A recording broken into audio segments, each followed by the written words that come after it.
Okay, so I'm going to explain how you can start investing in very simple steps. Now, this is just me giving tips. However, if you really want to learn how to invest, please click the link in my bio and you have all the resources available to help you get started, including the ebook, which costs less than pizza, basically, the money you spend on pizza. But now let's get right into it. So, first things first, for you to invest, you have to set up an investment account, a brokerage account. Example, Trading 212, that's one of my favorites. We have Vanguard, we have AJ Bell, we have Hasgraves and Lansdowne. There are lots of investment platforms available to you in the United Kingdom. If you're in Nigeria, for foreign stocks, we have platforms like Bamboo and Trove. For Nigerian stocks, we have asset management firms like ARM and Stanbic IBTC, Cardinal Stone. These are some of my favorites. Now, investing process works the same way across countries, so it's basically the same steps. So first things first, why do you want to invest? Do you want to retire early? Do you want to build wealth? Do you want to save for your children's fees? Do you want to have financial freedom? I mean, for me, I want to retire early. That is my goal when it comes to investing. So after you've decided why you want to invest, what your aim for investing is for, you now need to work out how much money you will need to achieve that goal. So for example, you say, okay, I need to be able to have saved or invested £200,000 or 20 million naira to be able to live well or to retire early. Then what that means is you now have to work out how much you need to start investing today to be able to have 200k by the time you're able to get retired. By the time you're able to retire, we call that the future time value of money, right? Which can be achieved using compound interest. This is what I made in my previous post. So you can say, okay, if I invest £100 today every month for 30 years at 7% interest, I'll be able to make 200k in 3 years or 200k in 2 years. So it depends on your goal. Now, after you've worked out these numbers, you can now choose investments based on your risk profile. So are you a high risk investor? Are you a medium risk investor? Are you a low risk investor? So basically what this means is your attitude towards risk. What type of risk are you willing to take? How much are you willing to lose?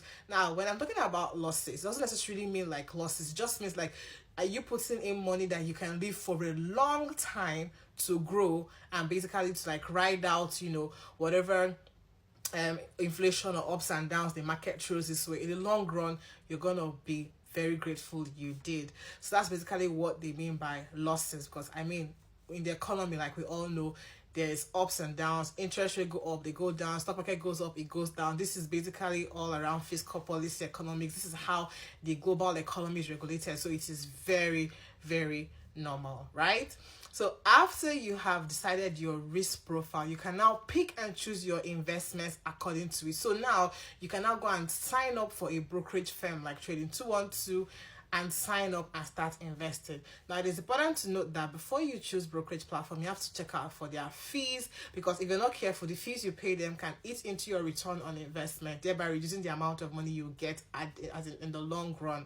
So their fees, their customer care, basically the type of investments they have available, these are things to check out for. After you've signed up and then you start investing, then you can now choose your investment. For beginners that have no experience, I recommend ETFs and index funds. One of the popular ones we know is the S&P 500, right? That everybody talks about, because that ETF tracks the top 500 companies in America, in the US. So investing in that ETF means you're buying into the top 500 countries in the United States, right? So we have ETF like S&P 500, we have VUSA, we have VTI, we have VHYL. All these are ETFs and index funds that have been made and done for you, so you don't have to bother about picking stocks and all. But if you're a high risk investor and you have a little bit more experience, then you can now pick individual stocks, growth stocks that can literally 10x your money real quick, because they are growth stocks. So these are just very simple steps, right? If you want links to like brokerage platforms I recommend and I use, let me know. Comment in the comment section, and I'll send it to your DM. However, note that with stock investing, capital is not guaranteed. Depending on the stock you're investing, you can lose money, you can get money. But at the end of the day, for you to build wealth, you must invest your money. For you, look at Warren Buffett, for example. He made his money in the stock market. He's a billionaire. Stock market made him who he is, right? You use Facebook every day. You use Instagram. You use WhatsApp. You should invest in Meta. Mark Zuckerberg makes a lot of money off us. The only way for you to be able to make money as well is by becoming a shareholder of the company. You use their products every day, so buy into it and let them pay you for using their products. You have an iPhone, you're struggling to get the latest iPhone, buy Apple stock. You know, you're dreaming of driving a Tesla one day, invest in Tesla. This is how the rich get richer, by having ownership, by becoming shareholders in top global companies. That is how you build wealth. So, recap: choose a brokerage platform. After you've done all the steps I've mentioned, then sign up on the brokerage platform and then you can start investing. Simple as ABC.